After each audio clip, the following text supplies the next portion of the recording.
되신 주님, 저희들에게 귀한 믿음을 허락하여 주시며 주를 향한 소망을 갖게 하여 주시고 오늘 예배 자리에 올라와 하나님의 말씀을 듣게 하여 주심에 감사를 드립니다.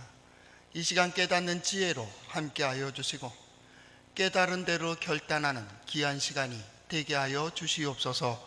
예수님 이름으로 기도하옵나이다. 아멘. 우리 옆 사람 보고 인사하겠습니다. 축복합니다. 감사합니다. 한 번 더요. 하나님께서 함께 하십니다.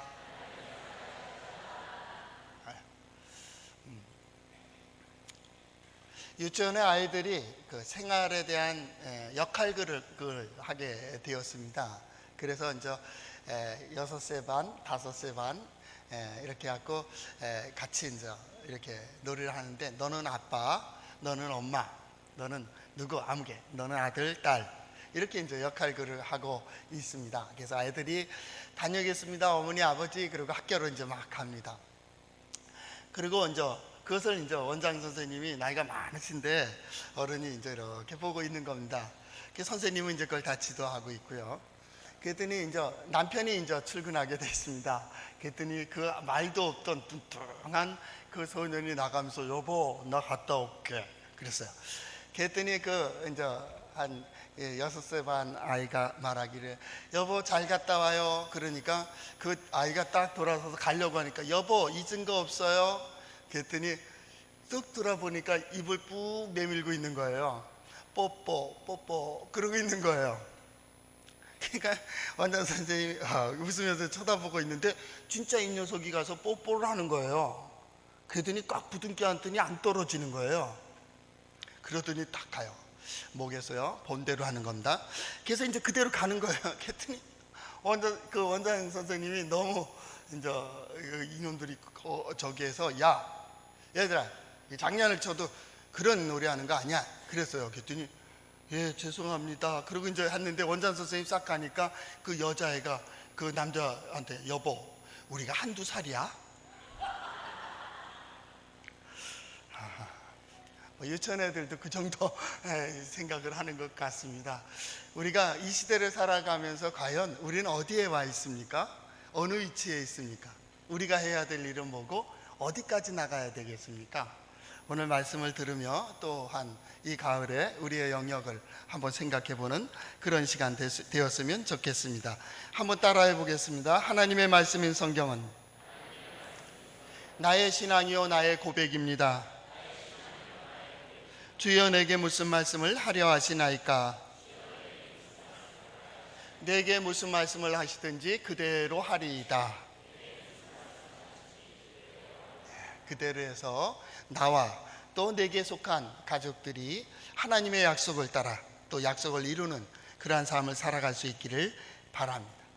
하나님께서는 세상을 창조해 주시고요, 그리고 모든 자연물들의 복을 주셨습니다.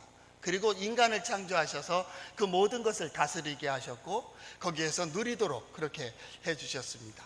인간은 살아가면서 함께 조직을 갖게 되는 것이죠. 그래서 정치적인 조직들이 있고 경제의 조직들이 있고요. 그것이 이제 창조의 질서를 유지하는 어느 질서의 어떤 리듬이라 그렇게 얘기할 수도 있겠습니다.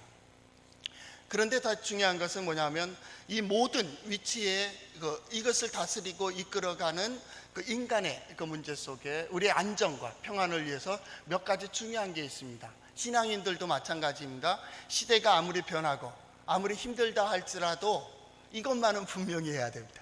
그것은 뭐냐면 첫째는 정체성입니다. 언제나 이 정체성이 분명해야 됩니다.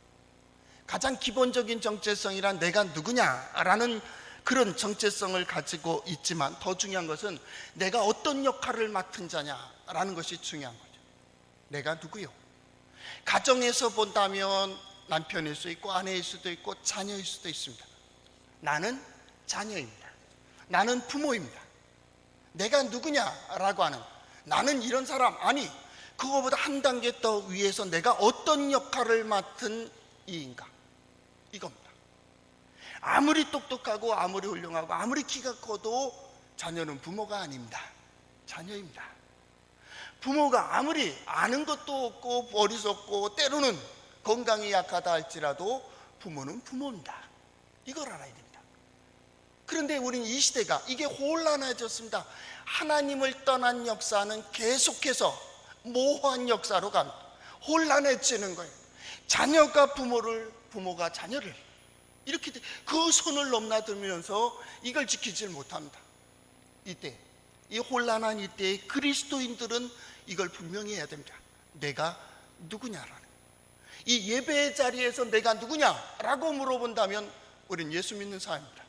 우리는 하나님의 자녀입니다. 하나님께서 우리와 함께 하십니다. 나는 하나님이 함께 해주시는 사람이고 나는 하나님 앞에 선 사람입니다. 예, 맞습니다. 더 나아가서 우리의 가장 기본적인 단위인 가정에서 어떻습니까? 자녀입니까? 자녀 노릇을 잘하세요. 부모입니까? 부모됨을 포기하지 마세요. 아무리 힘들어도 부모의 자리를 지키세요. 아무리 힘들어도 자녀의 자리를 지키세요.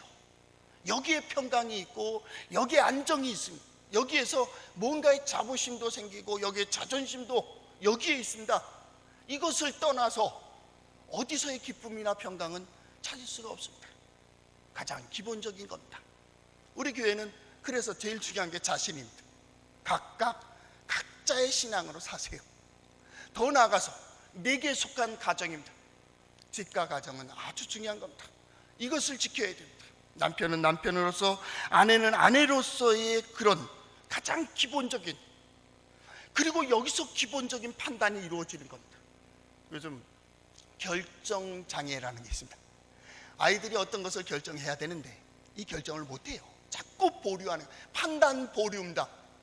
첫째는 간섭을 많이 받아서 그렇습니다. 너 이거 해, 저거 해. 그걸 하도 하다 보니까 내가 어떤 걸 하려고 딱 할 때 누구 눈치 봐요? 부모님 눈치 보는 거예요. 아무개 눈치를 보는 거예요. 그래서 너 뭐 선택하는데 뭐 가질 거야? 그러면 이걸 말을 못합니다. 왜요? 이거요. 그러면 아니 왜 그걸 해? 네 나이가 어리냐? 이걸 해야지. 이렇게 되는 거고요. 요거요. 그럼 야 너는 그건 나중에 해도 돼.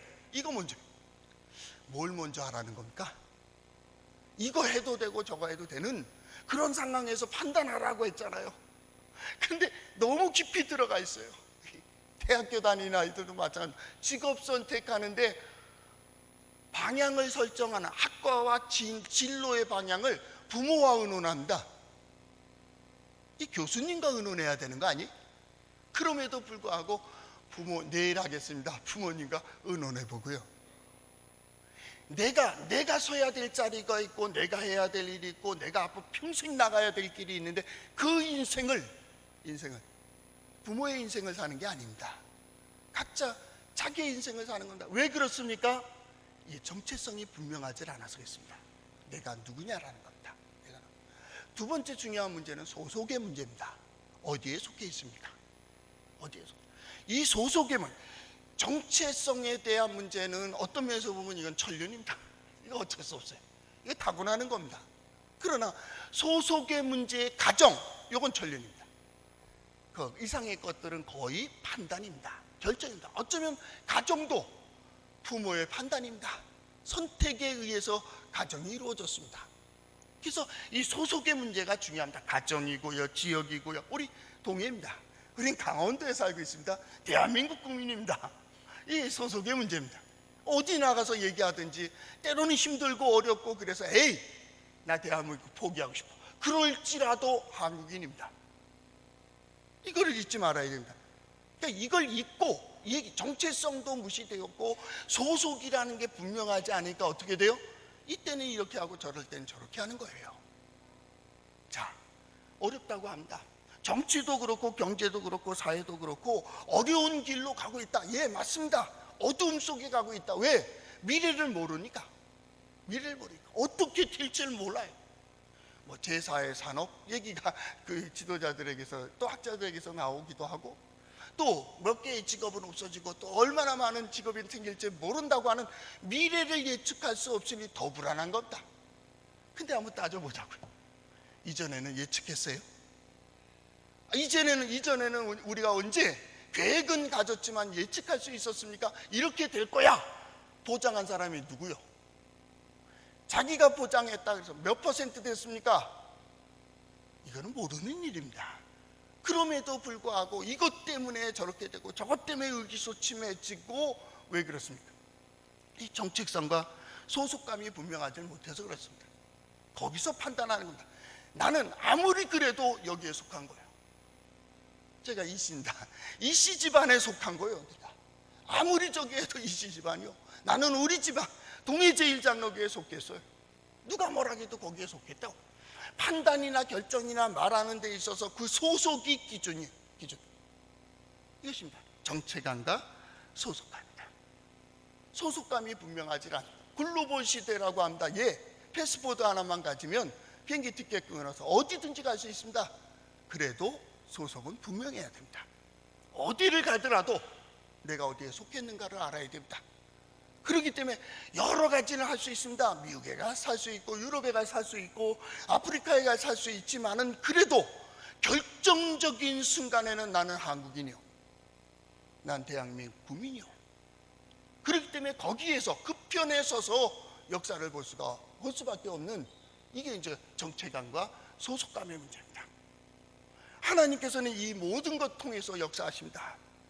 그리고 그 일마다 때마다의 역사를 하나님께서 보여주시고 들려주시고, 때로는 모르는 길임에도 불구하고 이끌고 가고 계십니다.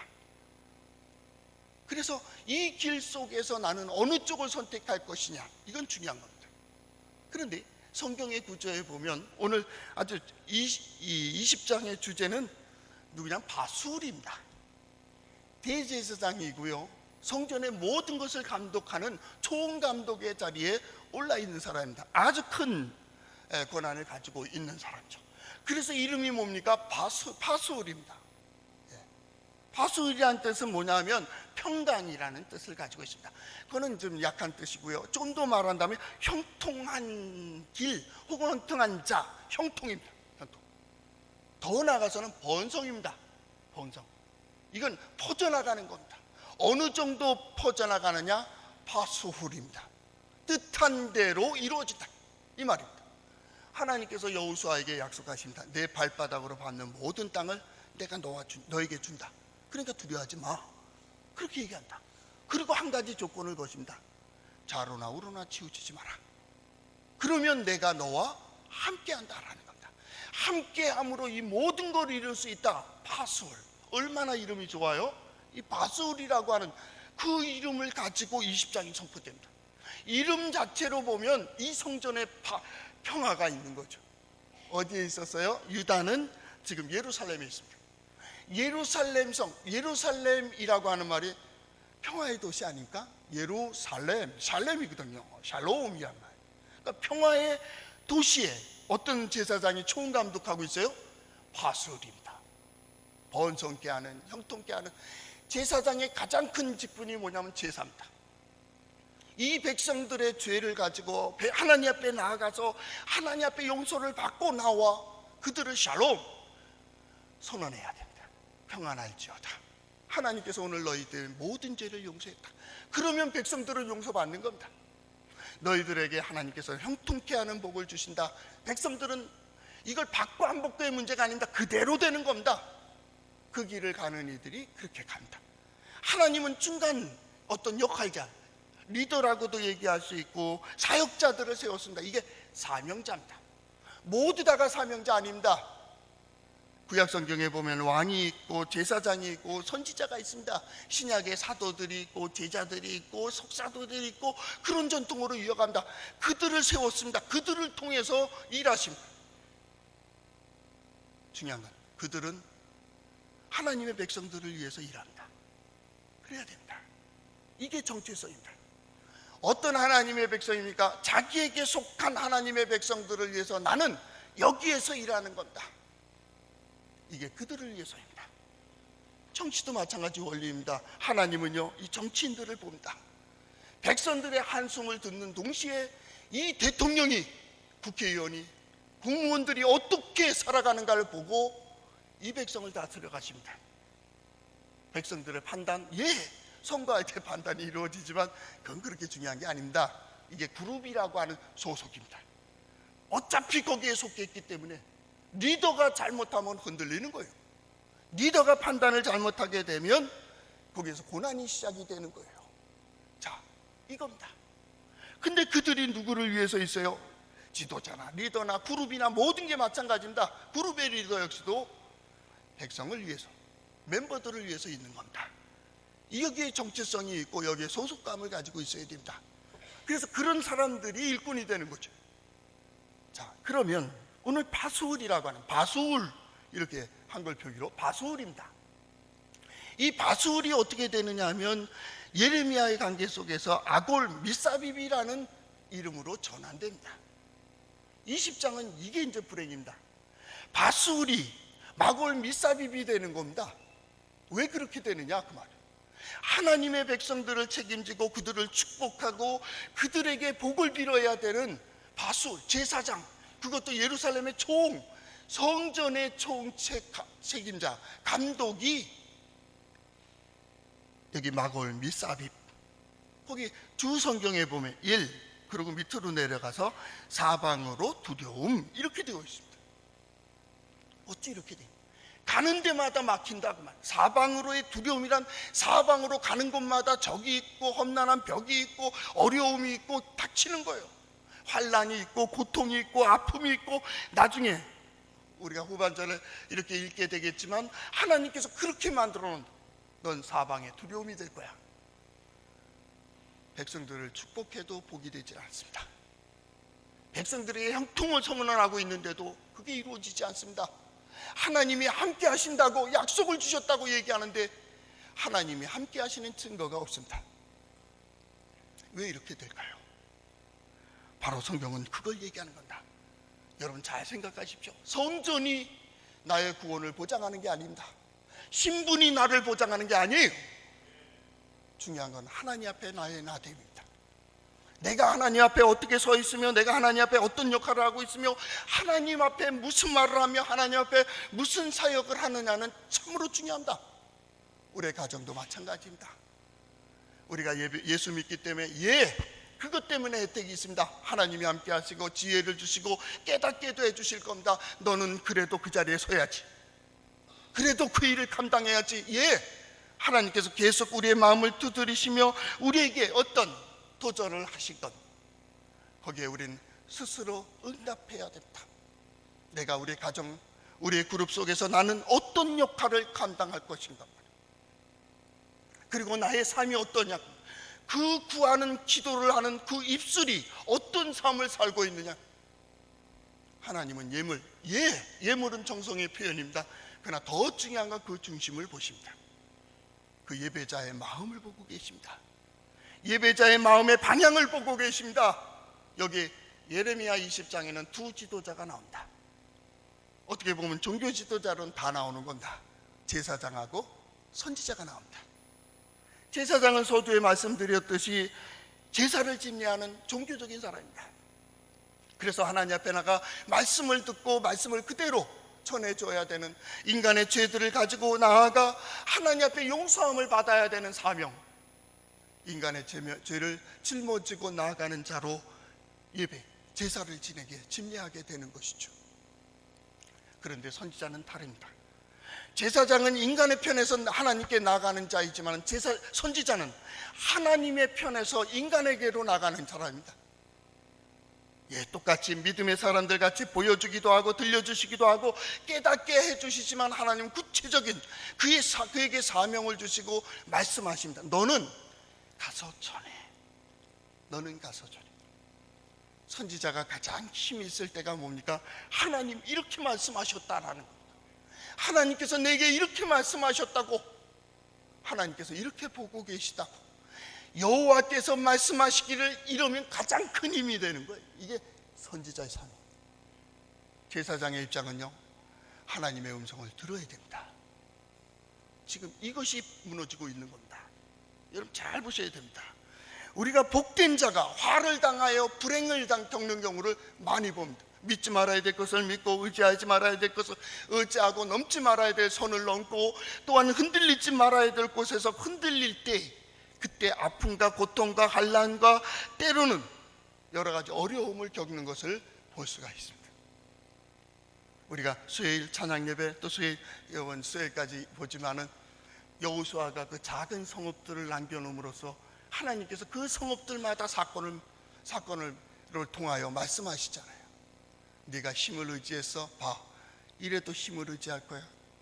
네가 환경 때문에 멈췄어? 그러면 봐, 이게 환경에 예속돼서 될 일이야. 계속 얘기하는 겁니다. 우리의 아픔 속에, 고난 속에서 하나님은 우리의 양심을 두드리는 겁니다. 봐, 너의 편리를 위하여, 너의 안전을 위하여, 너의 이득을 위하여 그렇게 선택한 것이 내게 유익이 되었느냐고 계속 얘기하십니다. 하나님은 역사를 주관하십니다. 하나님 모든 것을 살피십니다. 그리고 인도해 가십니다. 그런데 한 가지 은혜라고 하는 건, 그럴지라도 그때 돌이키면, 음성이 들릴 때 돌이키면 그가 어디에 있든지 회복이 되는 거예요. 그래서 우리 말하죠, 고백만 잘해도 회복되는 게 있어요. 그 다음 뭐예요? 신앙 고백적인 사함입니다. 사함을 통하여 치유되고, 또한 장을 통하여 형통케 되는 길이 열려지는 걸 봅니다. 바수어는 하나님의 음성을 들어야 되고, 아니, 먼저는 시대의 흐름을 볼 수 있었어야 됩니다. 왜요? 신앙의 지도자이기 때문입니다. 하나님께서 지금 이 나라, 유다의 나라를 어떻게 이끌어가고 계십니까? 유다 나라의 정치인들은 이대로 해도 되겠습니까? 경제인은 이렇게 해도 되겠습니까? 예레미야 1장서부터 우리가 계속 살펴보았듯이 19장까지 그들의 모습은 참으로 불행을 자초하고 있습니다. 하나님을 의지하는 그러한 백성들이 하나님을 버리도록 그렇게 우상숭배로 그들을 이끌어가고 있었습니다. 그리고 자기의 손으로 만든 것에 절하고 거기에 제사를 지내고 하나님을 저버리고 그들은 그것을 의지하게 되었습니다. 성경은 그렇게 얘기합니다. 내 백성이 두 가지 악을 행하였나니 곧 그들이 생수의 근원되는 나를 버린 것과 스스로 웅덩이를 판 것인데, 그것은 그 물을 가두지 못할 터진 웅덩이들이니라. 예레미야 2장 13절. 그들은 스스로 웅덩이를 파서, 하나님 없어도 된다. 이제는 물질만 있으면, 권세만 있으면, 권력만 있으면, 뭐만 있으면, 누구만 있으면 된다고 생각했다는 거예요. 후대의 사람들은 이걸 읽으며 하나님께서 내놓은 손을 보게 되는 거예요. 야, 이래도 어디를 선택할 건데? 어디를 선택? 이 어두운 시대란 곧 선택의 문제가 있는 거예요. 어떤 사람은 위기가 기회라고 하는데 무슨 기회예요? 망할 수 있는 기회예요? 다시 회복할 수 있는 기회예요? 우리는 둘 중에 하나를 선택해야 된다고요. 하나님의 그 물결 속에 그 뜻을 막는 자에게는 불안이 일어나요. 이게 하나님의 뜻이 아닌데 하면서 그 길을 가는 이들이 불안한 거예요. 왜 바수울이 예레미야 선지자를 때리고 목을 가두고 그래서 묶고 그 다음에 감옥에 가두고 협박하고 위협했을까요? 불안하니까. 자기가 봐도 이건 아니, 이 시대가 이렇게 가야 됩니까? 이 시대의 가정이, 이 시대의 사회가, 이 시대의 정치가 이렇게 가야 됩니까 지금? 그래도 평안하다고 얘기하는 겁니다. 이스라엘이여 평안하다, 이스라엘이여 평안하다. 우리는 성전이 있기 때문에 평안하다, 우리는 제사하기 때문에 평안하다, 하나님 살아계시니까 평안하다 라고 선포하는 거예요. 평안하다. 그런데 선지자는 그게 아니에요. 이건 아니야. 그것도 하나님의 백성들이 있는 그 나라에서 그 민족들 가운데 이런 일이 있어서는 안 된다고. 그것이 듣기가 싫은 거예요. 하나님의 뜻을 막는 자 마음이 불안해. 하나님의 뜻을 따르는 자 마음에 평강이 있고 어디에 가든지 담대할 수가 있습니다. 그러나 불안하니까 작은 소리에도 선지자를 치고 선지자를 협박하는 거예요. 하나님의 말씀을 막는 자, 그에게는 여러 가지 혼란한 일들이 이루어지는 것이죠. 그래서 계획이 무산된다. 성경의 역사들을 보면 하나님의 말씀을 막는 자들이 그 뜻이 막혀지는 거예요. 그래서 이름이 뭐가 됩니까? 마골 미사이비비 되는 거예요. 사방으로 두려움이 된다. 사방의 장벽이다. 사방이 막혔다. 오늘 그래서 성경의 말씀의 제목을 번영인가 사면초가인가 그랬어요. 바수월. 그건 뭡니까? 형통과 번영이에요. 뻗어나가는 겁니다. 그들이 발바닥으로 밟는 곳마다 하나님의 역사를 보도록 그렇게 되어지는 건데, 그런데 마빗, 이 미사비비라고 하는 것은 둘러싸이는 겁니다. 사방으로 둘러싸였습니다. 나가는 곳마다 계획한 것마다 이루어지질 않습니다. 결국 어떻게 해요? 나라가 망해버립니다. 모든 것을 빼앗깁니다. 재산만 있으면 되는데 했는데 그게 한순간에 다 빼앗겨 남에게 가는 거예요. 무의미라고 하는 거예요. 헛돼, 인생이 헛되다. 항상 지혜는 말씀과 관련된다. 말씀이 들려졌는데, 말씀이 선포될 때 그것을 막는 자, 하나님의 큰 역사, 하나님의 큰 흐름을 막는 자, 거기서 고통을 당해요. 아픔이 있고 깨어지고 부서지고 망해지는 그것을 보게 됩니다. 하나님의 뜻을 따르는 자, 마음의 평강이 있고 담대함이 있다고 했습니다. 하나님의 말씀을 따르는 자, 그들은 뜻한 바를 이룬다. 내가 반드시 이루어주리라 하는 약속을 이루게 되는 것이죠. 하나님의 역사를 따르는 자, 하나님의 영광을 보게 되는 거예요. 하나님께서 이렇게 함께 하시는구나, 하나님께서 이렇게 역사하시는구나. 그런데 대제사장, 그것도 성전의 총감독을 맡은 바술의 이름이 너는 사면초가야. 길이 없다고 생각되는 겁니다. 그러나 예레미야서를 우리가 계속 읽겠지만 아주 무서운 진노와 무서운 심판 가운데에 하나님은 길을 열어놓으십니다. 아직도 늦지 않았다. 말씀이 들려지고 있다면, 하나님의 역사가 보여지고 있다면 돌아서라. 내가 만일 돌아선다면, 내가 재앙을 내리기로 결정했다가도 그 모든 것을 거두리라. 그러나 내가 내게 복을 내리기로 결정했을 때 내 마음이 내게서 벌어져 우상 숭배를 하게 된다면 나는 다시 그에게 화를 내린다. 역사하라. 그래서 사람들은 하나님을 알지 못하는 이들도 심은 대로라는 말을 합니다. 심은 대로. 저항이 뭡니까? 고난이 뭡니까? 고통이 뭡니까? 불안이 뭡니까? 하나님의 진리, 천륜과 인륜과 하나님의 섭리를 거스리는 자들이 당하는 고난. 로마서 1장 18절 말씀에 보면 하나님의 진노는 불의한 자들이 하나님의 섭리를 거스림으로 당하는 거라겠어요. 어떤 의미에서 보면 하나님의 진노라는 표현은 인간적 표현이에요.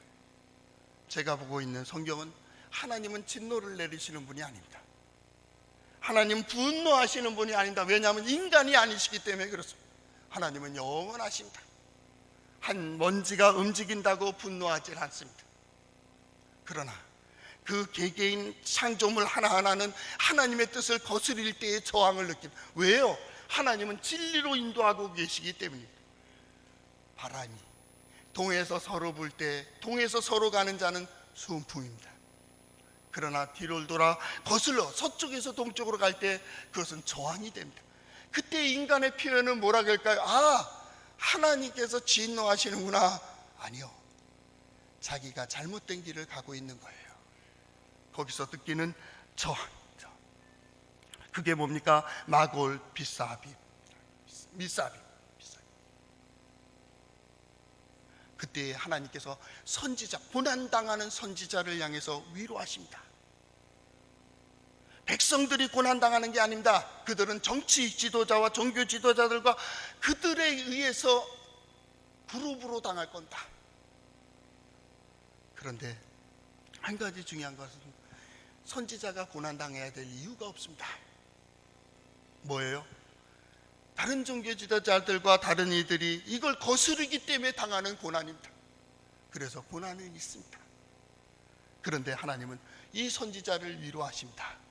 여호와께서 이와 같이 말씀하시되 보라, 내가 너로 너와 내 모든 친구에게 두려움이 되게 하리. 그들이 그들의 원수들의 칼에 엎드려질 것이요 내 눈은 그것을 볼 것이며 내가 온 유다를 바벨론 왕의 손에 넘기리니 그가 그들을 사로잡아 바벨론으로 옮겨 칼로 죽이리라. 그것을 보는 거예요. 인간이 가장 힘들 때가 언제입니까? 그 결과를 부정적으로 볼 때입니다. 잘못 뿌려놓은 게 그 결과를 볼 때, 악을 뿌리고 악의 열매를 볼 때, 그때 마음이 제일 아픈 거예요. 그것도 가장 가까운 가족이나 형제들이나 친척이나 친구나 이 사랑하는 사람들이 당하는 고난을 보면 이것은 나의 죄구나, 나의 허물이라고. 다윗이 그랬습니다. 자녀들 가운데 칼부림이 나고 자녀들 가운데 강간이 일어나고 그 일을 벌어질 때 하나님 앞에까지도 입을 벌리지 못했습니다. 왜요? 자기의 죄인 걸 알았습니다. 그는 이 밧소울은 이 음성이 들려질 때 이 백성들에게 경계하고 다시 하나님 앞에 서도록 근신하도록 이끌어야 될 사명을 가진 자입니다. 그럼에도 불구하고 그것을 무시해 버렸습니다. 그래서 그 마지막에 이렇게 되어지는 겁니다. 그 사랑하는 이들까지도 당하는 고난. 6절 하반절엔 이렇게 말씀하십니다. 너와 너의 거짓 예언을 들은 내 모든 친구도 그와 같으리라. 소속 그에 당한 그룹들이 전체 고난을 당하고 있습니다. 이것이 시대의 사명입니다. 어떻게 보면 우리의 가정의 믿음의 사람들이 이 지도자처럼 책임감을 가지고 서야 될 것입니다. 내가 지금 무엇을 보고 있습니까? 무엇이 들려지고 있습니까? 하나님께서 내 마음에 무엇을 깨닫게 하고 계십니까? 오늘은 둘 중에 하나를 선택해야 됩니다. 나와 내 가정의 번영을 위해서 내가 정체성과 소속을 분명히 할 것인지, 아니면 그 모든 걸 무시해버리고 오늘 현재만의 나의 편안을 위하여 결국은 마골 미사빕이라고 하는 이름을 얻게 될 것인지, 이 출발은 우리의 오늘 이 시간의 고백으로부터 시작이 될 겁니다. 오늘 우리가 어떠한 어려움과 어떤 환경, 어떤 문제 속에 있을 때 하나님은 내게 무엇을 말씀하십니까? 그 말씀대로 고백하고 결단하고 나아가서 말입니다. 이 가을에는 그 모든 문제들이 풀어지고 이전에 수고했던 모든 것의 결과를, 아름다운 보람을 거두게 되고요, 하나님 앞에 기도하고 하나님의 약속의 말씀을 들은 대로 이루는, 하나님의 영광을 보는 우리 성도들의 가정이 되기를 축원합니다. 기도하겠습니다. 사랑의 주님, 감사합니다.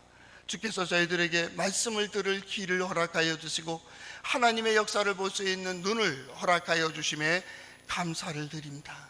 하나님께서 보여주시는 대로, 들려주시는 대로, 깨닫게 해주시는 대로 결단하며 하나님의 약속을 이루는 복된 삶을 살아가게 하여 주시옵소서.